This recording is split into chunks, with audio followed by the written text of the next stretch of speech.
We are just days away from the start of early voting in New York City's mayoral race primary. New polling from Emerson College and Pix 11 finds Brooklyn Borough President Eric Adams in the lead with 23% among likely Democratic primary voters. He is followed by Maya Wiley at 17%. Wiley recently picked up an endorsement from Congresswoman Alexandria Ocasio-Cortez. She is followed by Andrew Yang at 15% and Catherine Garcia at 12%. Candidate Ray McGuire ranked 3 candidates behind that with 3%. Joining us now with more on all of this is Ray McGuire, Democratic candidate for New York City mayor, as well as a former executive at Citigroup. Ray McGuire, welcome. It's great to have you with us. First off, there is a debate tonight on our CBS New York station with the leading Democratic contenders. Your opponent, Eric Adams, originally said he would not attend the debate and would instead be at a vigil for a gun violence victim, but now he says he will be at the debate. You will not be at the debate tonight, correct? Why will you not be there, and what will you be doing instead to get your message out? You know, I will not be at the debate. We have another forum with a relatively large faith-based community that wants to interact and get a sense of my vision for the city. So I'm quite excited about that, and quite excited about interacting directly with New York voters, which is what I've been doing all day today. I do that every day, but I've been out today in the Bronx for most of the day, and then in Harlem, and then I have another gathering before I go to a forum with a relatively large and engaged faith-based community. A quick other question about Eric Adams, who's leading in the polls. He has come under some recent controversy about where he lives and whether he actually lives in New Jersey. Adams is denying this and even showed reporters where he says he lives in New York. What do you make of all that?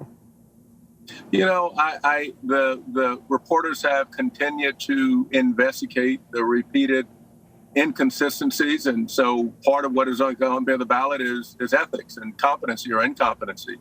And so we have to take these issues very seriously. We have to ask ourselves, what kind of leader do we want to lead the city forward? And if there's a cloud that exists from the outset, query how deep and long-standing that cloud will be, and query what it represents for New Yorkers. How do we explain this to our children? What kind of examples do we want to set? And if there's a question of ethics, if there's a question of integrity, then that needs to be probed deeply so that New Yorkers understand just the character of the person who's leading the city. You know, we've seen some questions that existed around the current mayor and his pay-to-play. And, you know, one of the candidates was, in fact, the one who set that structure up, was investigated by federal authorities. And another one of the candidates attempted to replicate that same structure in Brooklyn. So I think we need to be quite thoughtful about how we think about this and the level of seriousness and how we investigate it. So you have had a very successful career in finance. And as you know, businesses in New York City have been hit hard during the pandemic, especially the many small businesses all around the city. What would you do to help their economic recovery if elected mayor? You know, I have outlined in detail at rayformayor.com what I identify as, in detail, the largest, most inclusive economic comeback plan in the history of New York City. 500,000 jobs. Go big, go small, go forward. At its core, go big is infrastructure and developing infrastructure, including truly affordable housing. It also has as its core small businesses. And as you know, small businesses represent 50% of the workers in New York City. And for those small businesses, I want to take 50,000 small businesses of which I have a plan, or for which I have a plan to, and it includes the following items. One, we will subsidize half of their wages for 1 year. Number two, help negotiate their retention of the New York City sales tax receipts for 1 year. Waive all fees for 1 year. And then let us be earnest about this. I'm going to have a deputy mayor for small businesses and make sure that we cut through the red tape, because many of these small businesses are alienated from doing business in New York City. I'm going to have a red tape commission. I'm going to have a shot clock. I'm going to treat these small businesses as customers, as clients, and let them know that we want them here.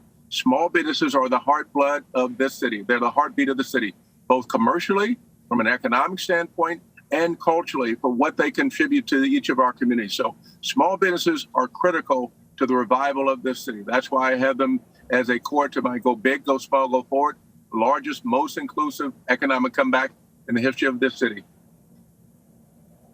And Mr. McGuire, as you're also aware, crime is up in New York City, including shootings and hate crimes.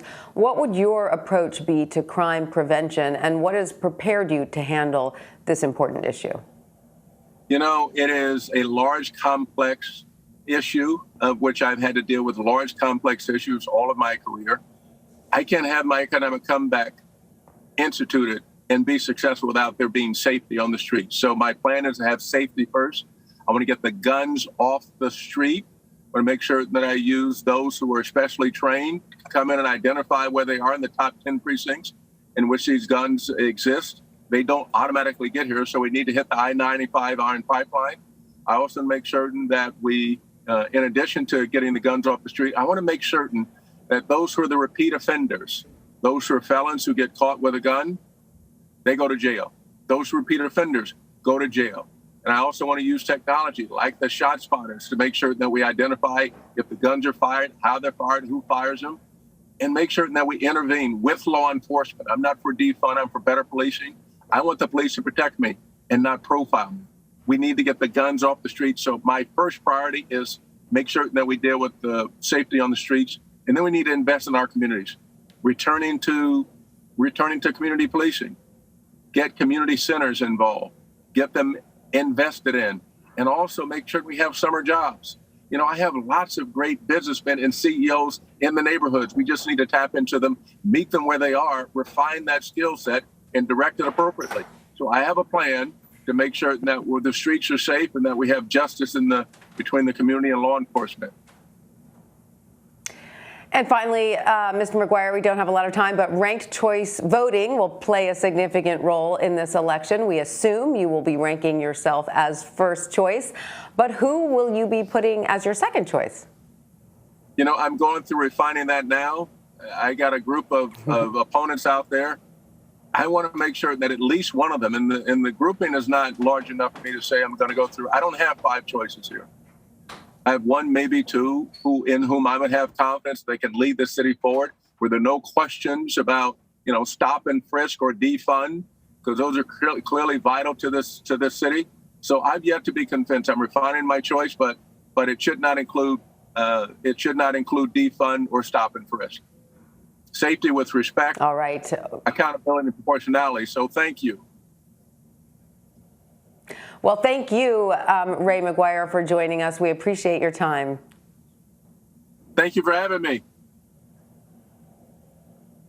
Join CBS New York's Marcia Kramer and Maurice Dubois as they moderate a debate with the leading contenders for New York City mayor in the Democratic Party on tonight at 7 p.m. Eastern, streaming on CBSN New York.